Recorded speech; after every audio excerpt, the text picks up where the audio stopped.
We'll begin with a reign of terror. A few murders here and there.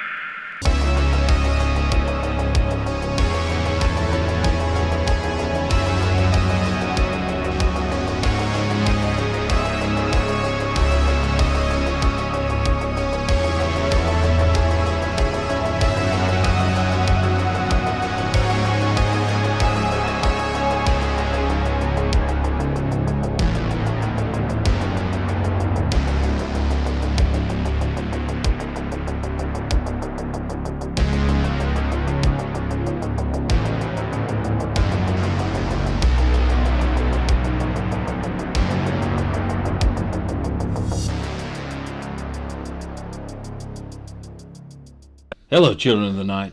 Welcome back to Blood and Guts HHN. With me, as always, Mad Matt. How's it going, Matt? Well, as usual, Evil Adam, I'm doing fantastic because, we just come off our first episode where we reviewed 5 houses. Now we're on to episode number 2 where we review the last 5 houses. The last 5 houses. That's right. So I'm always excited to do this, but how about yourself? How you doing? I'm doing great. I just wish we were back at the event. We never want to come back from No. the event. We could stay down there forever. I'm with you on that. If we really could. But let's go ahead and kick it over to some houses. Yeah. Yep. So picking right up where we left off then, we come out of El Artista, Spanish Halting, and we moved right down through New York, through that awesome scare zone. We come to Jason's Universe. So, Adam, I know this is one you're really high on, so give me your initial thoughts on Jason's Universe. I loved it. I love Jason Universe. It was pretty up there on my hype, and it was really intense. I loved it. I do remember I saw, Baghead Jason. I saw Part 7 a few times, Part 3 a few times. I think I saw 4 a few times. Yeah. And so it just, I really love this house. I think it's really intense. I think it's going to get more intense. I think once these actors really get in their groove, it's just going to, because they already were up in my face in this house. There was several times through our runs where I had a Jason actor like literally in my face, inches away. So, it. Yeah, I couldn't agree more. This is actually the first time in that venue that I actually enjoyed the house a lot. I thought they did a fantastic job with it being over there in the Fast and the Furious, using part of that queue. Right. And that, like I said from the get-go, like normally we talk about how it's a constrained space, but it works well in this instant because, like I said, Jason's right in your face when he pops out, and they have great set pieces too. And I really love, especially if you're doing it at night and you go between the houses and you get to the set piece where you see that facade and you see Mama Voorhees, Pamela coming out there. And you got the Volkswagen Beetle with the lights coming on. That's right. And like I said, I really enjoyed it. And one thing I could talk about was really fun. It's the first time I went through this house, like where we're talking about that confined space. I'm a wide man, I'm not as thin as I used to be. But Jason come out one time and popped me on the shoulder, about knocked me on my hind end. But I'm not mad about it because I think that was flipping awesome. Yeah, and it's just like you said, the Pamela dialogue. And I heard a rumor that the counselors, the victims, will change places with the Jasons also through this house. And I think we did pick up on a little bit of that through our runs through the house, which is really awesome because, you come around and you maybe did it one time and you think, oh, this curtain's going to be a dead counselor. Well, now you got a Jason in your face. So it totally throws you off guard. And I think they should incorporate a little more of that. I do. Now, one of my picking nits with this house, though, is they kept talking about how you're going to see a lot of the Jason kills. Now, there were some dead bodies here and there that kind of represented like the kills throughout the house. But as far as like seeing him in action, there's only like your standard throat slits and like grabbing the counselors and stuff like that. So I was a little disappointed in that, especially after seeing it back in 07 when they done the bed kill. I know the bed kill, the sleeping bag. We didn't get any of those really. Yeah. And you got more of that projection on the windows kind of thing for some of the kills. Yeah. And that's fine, but you know what, overall I still was not disappointed at the end of the day. No, I really enjoyed this house, and for it to be in that venue I thought was the best house that I've been a part of that's been in that venue, and that's going from HHN 30 until now. So we started with like when they split the houses from Bloom House. Freaky and was it Freaky and Black Phone? Yep, that's right. And so this was the best house. I thought Major Suites is probably the second best I've seen that venue. I'll agree with that 100%. So as far as the Goldblum scale, Give us your ranking. I'm gonna go a 4 out of 5 on this one. Like I said, it was very intense. I thought, like, as far as them being in your face, like, you literally have nowhere to go in some of these places where Jason's popping out at you. And I thought that was a great effect because it gave you that feeling of there's nothing I can do. So, like, if you're in the Friday the 13th universe and he's there like that, you're pretty much dead meat. You're dead meat, yeah. And that's the way the house felt, very claustrophobic. I'm going 4 out of 5 goblins for this one. Nice.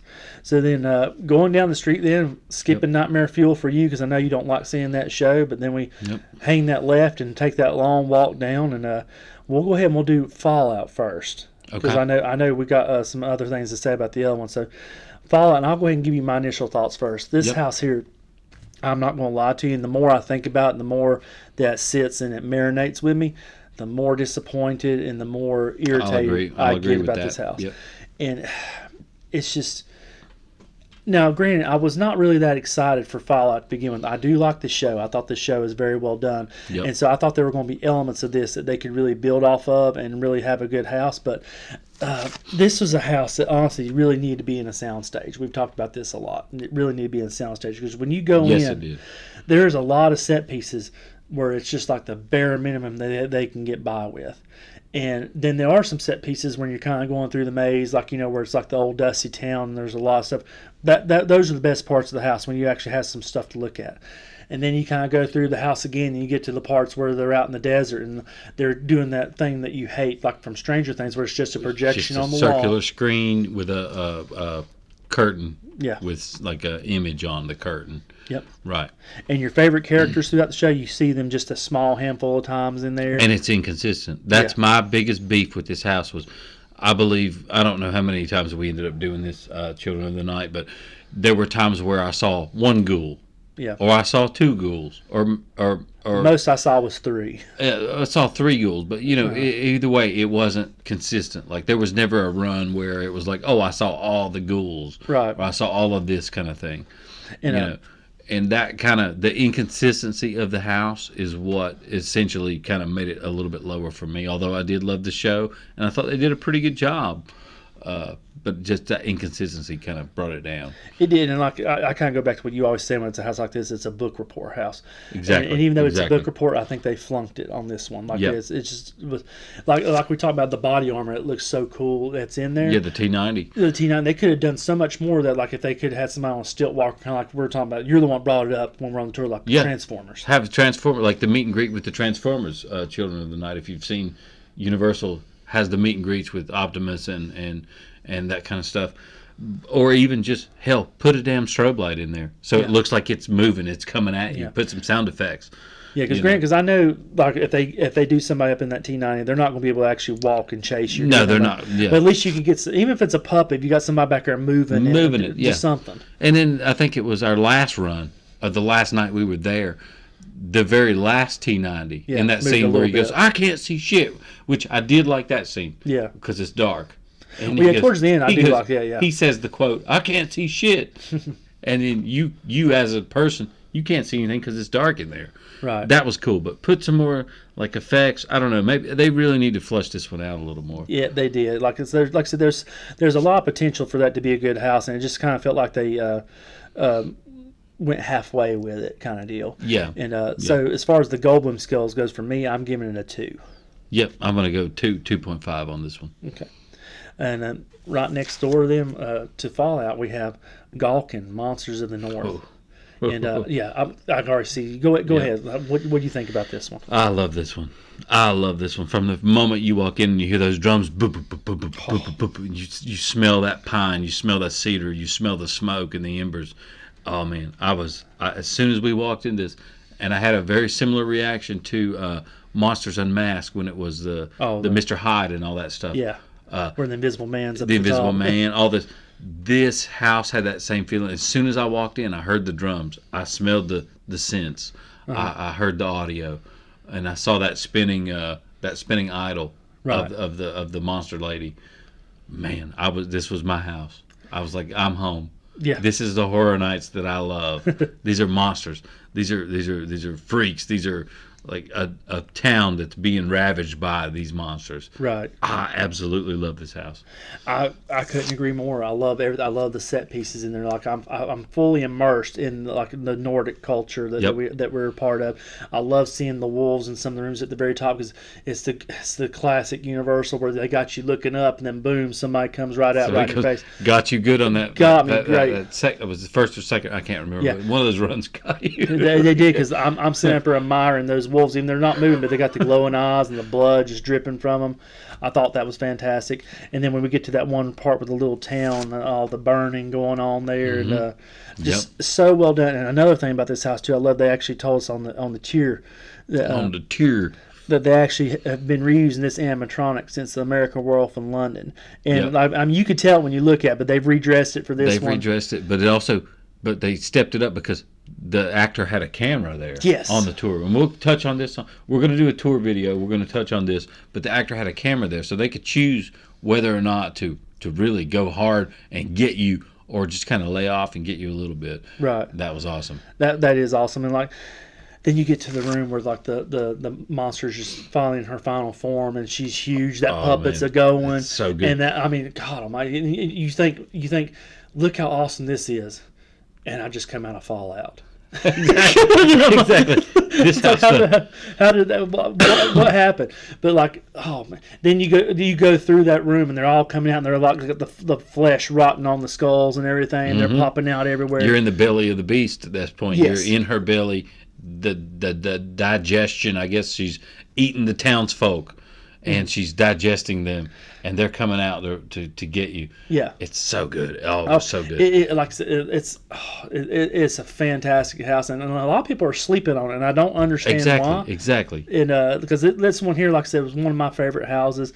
Like I said, we'll get to the rankings later. My only pick and nit, even though Universal never really come out and said this, a lot of people were speculating that this was going to be the cold house, and we never really got a cold house. We never got a cold house. We also didn't, unless they've done it since we've been at the event, I don't think we got a podcast for this one either. I can't remember if we had it. I know they did add another one this week, but I can't remember which one it was.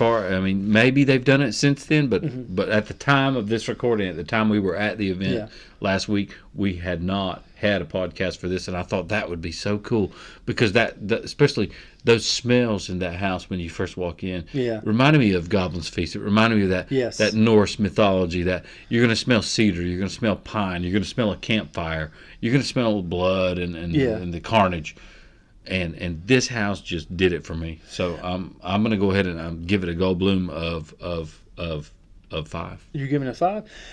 I'm not far from you. I'm giving it a 4.5. And like I said, my only picking nits is I would have loved to seen some scenes with maybe some snow and feel a little bit of the cold, because I think that would have added a little bit more to that atmosphere. That would have been great. And but I mean, that's like I said, that's just small picking nits. But like 4.5, 5. Like I said, it's just dang good house. What an awesome house this was. I mean, and I would do it again right now tonight if I could.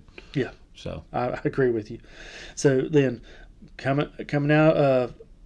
Gawking, Monsters of the North, working our way back, that long walk back. That long walk. Go through Springfield with the Chainsaw Horde. And thank you, Universal, so much for bringing that Chainsaw Horde back. I know, because those guys were great to watch. Just them interact with each other, interact with the crowd. What a great experience. We'll get to that in our Scare Zone coverage video for you. But actually, I'm getting ahead of myself. So before we get to Springfield, we're going to hang that left, and we're going to go down. We're going to talk about Dolls, Let's Play Dead. There you go. So this was one, I'll go ahead and get started. This was one that was not really high on my hype list because, dolls don't really scare me. Right. But this is one kind of like where you were talking about WWE really like surpassed your expectations.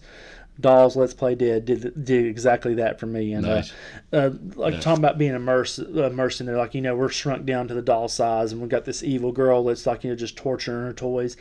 They done a fantastic job of immersing you in this world where you feel like you're in a dollhouse or you're in an oven baking. Yeah, like all these different set pieces under the bed. Yeah, the sets. I mean, in this is another one. Like if you watched our previous video, this is another one that I feel like El Artista. Like you could go through this house multiple times every week, right, and see something different. Yeah. And that is a sign of a damn good house. And not only that, too, this is the one that had the most guest-activated triggers in it, too, because you had two. You had the one where you could go up and ring the doorbell, so if you want to do that to the dollhouse, feel free to ring away, because it will ring. And then they had the other one. I can't remember exactly what room it is, but it's it was the buzzer. Time. It was the waist. It was the electric shaver buzzer. Yeah. And you hit that, and the floor would vibrate. And another thing about this house to touch on too, it has a lot of great Easter eggs. Like, we think about bugs eaten alive. Yep, BuzzCon, the BuzzCon batteries, all the Easter eggs. I loved it. I really did like this house. Charles Gray, also designed this house, and I think he did a hell of a good job. Just calling back for nostalgia. For people who grew up playing with action figures, playing with dolls. Yep. And you can see how twisted this little girl is. You walk into the one room and you got a decapitated rat on the table. Yeah. She's having a tea party with a decapitated rat and all kinds of messed up dolls. Yeah. And so that's how twisted this girl is. Yeah. And you can kind of see her looking through the windows and kind of coming at you. That part, like we always talk, great. we complain about projection at some point, but the projection really, really works for this house for doing that. And that reminded me too of Goblins when you see the giant. Yes, is it ready? Looking through the hole in the ceiling and all that stuff. So, yeah, this house was it was a pretty good hit. One thing I want, what was one of your favorite dolls that was in this house that we talked about earlier? Because I know you want to touch on this. The soldier doll was great. I love that one at the end. But that multiple face one. The multiple face, Yes. the puppet reminded me of Puppet Theater, captive audience. It was a doll face on an actor, and then they also had the multiple dolls coming off of the arms and the body. So there's about six all kinds of messed up crazy doll heads all in one, and they're moving around like a squid and kind of like getting you. We didn't get it on our first run. We actually got it on the second run we did. But that was freaking awesome. I love that. And seeing that, I just kind of chuckled. But then at the same time, I was like, that's so twisted. I love it. So for me, my only pick and nits with this one, it has nothing to do with the house itself. But every time we seem to go on a run, Universal at the time, hopefully they figured it out by now, but every time it seems we get bottlenecked in a certain part of the house. And it ruins the scares because on that first night, it was in there with the soldier doll. Yep, and so he never activated his trigger because we just were standing there looking at him and he was looking at us. But then the next night, the soldier was gone, wasn't even in there. Wasn't even in there. And I know that happens when they're switching actors out, so I don't really want to fuss about that. But for me, as far as the Goldblum scares goes, I was very impressed with this house. I give it a solid 4 out of 5. Yep, I'm going with you. 4. 4 Goldblums out of 5 on this one. What a great house. And like I said, check this house out, and you could run it every night and see something completely different. And different smells. I mean, you had opening smells really, really bad. Smelled like shit in there in that opening scene. But then you get to that easy bake oven, it kind of smelled a little bit good. Like that, a little bit and you can feel the heat in there. I love that. You feel the heat. You get like a little bit of gingerbread or something going on, like an easy bake oven would have. Yeah. And plenty of pleasant and unpleasant smells. Right. I like that. So I agree. Well, we're going to exit the dolls in, and we'll go back through Springfield again through that chainsaw horror, and we're going to hang a left there at the Simpsons Q, and we're going to go into the one where it was the very first house we done during our runs this year, and that was Hatchet and Chains, the Demon Bounty Hunters. that's right. And what were your initial thoughts on this house? Well, to be honest, our first run, Children of the Night, was not the best. A lot of empty boo holes, a lot of empty areas. Did get to look at a lot of the scenery though, which was awesome. Second run we had, and a few of the others after were really well done. Yeah. And you pick up on the bullet holes with the smoke coming out. That's of them. awesome. You pick up with he's on the horse, and the horse is like a zombie horse. Yes. And he's swinging at you with the hatchet from the zombie horse. That was awesome. Yeah. Like so. You got the train scene, and the floors vibrating in there. I'm saying awesome a lot, but yeah. Yeah, well, that was just. I mean, those were really, really good delivered scenes. Yes. In this house, and it was just. It's a pretty damn good house. It was like I said, is one where it didn't necessarily meet the hype that I wanted it to be. Right. I think we built it up higher. Right.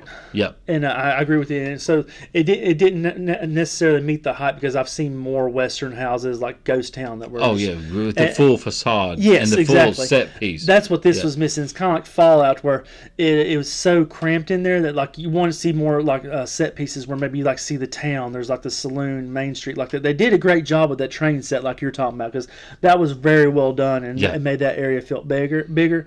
But like there was just more that I was kind of wanting to see out of it. Not like I said, that's just small pick and nits, because overall I thought the costume designs were fantastic. It was great. The smells were. Yes. Some of them were nasty, just nasty. Smelled like you were in a barn. You were in the stables, and it smelled like a stable. Now the first run we didn't get that. The second one it was heavy, and I was like, oh, this is like being in a stable. And you had what was it? The Undertaker scare. Yeah. Was great with the coffin and had the corpse with the coins on the eyes and that. But then you come around and then the Undertaker's on the stilts now. Yeah. The first run I think we didn't get that. The second one we did. Yeah. So. Well, one thing we hadn't mentioned too is like this house that Gawkin nor Fallout had actually has a nice facade. Dolls had a nice facade walking in too. Yep. This one had a great facade that set the mood because you had the that lady, scare. the old exactly. lady, You mentioned her. She had the lady out there. She's casting the spell to call upon Hatchet and change the deviant bounty hunters to come in. And I thought that was a fantastic touch on there. And like her makeup was awesome. Like she had an eye. I don't know if you got a chance to see it, where one of the eyes was completely whited out.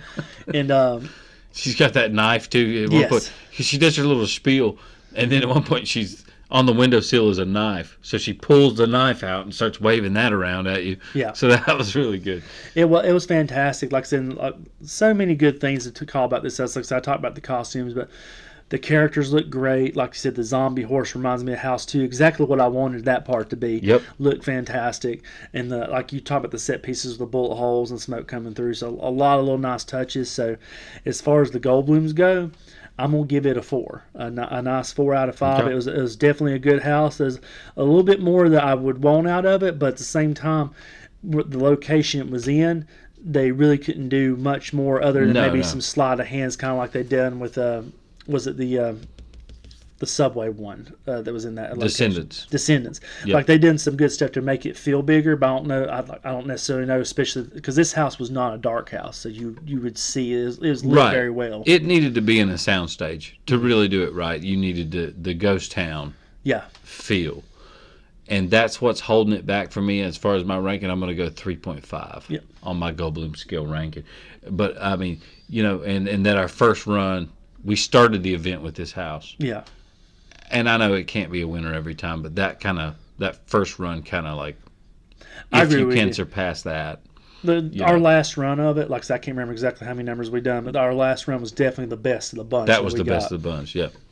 So there you have it, friends and fiends. That's our review of all 10 houses. So if you hadn't seen the first 5, go back and check that video out. Like I said, let us know what you think. Make sure you comment and leave us your reviews of the houses. Like, give us that Goldblum scale 1 through 5. What did you think of each house? That's right. And as always, remember, stay spooky.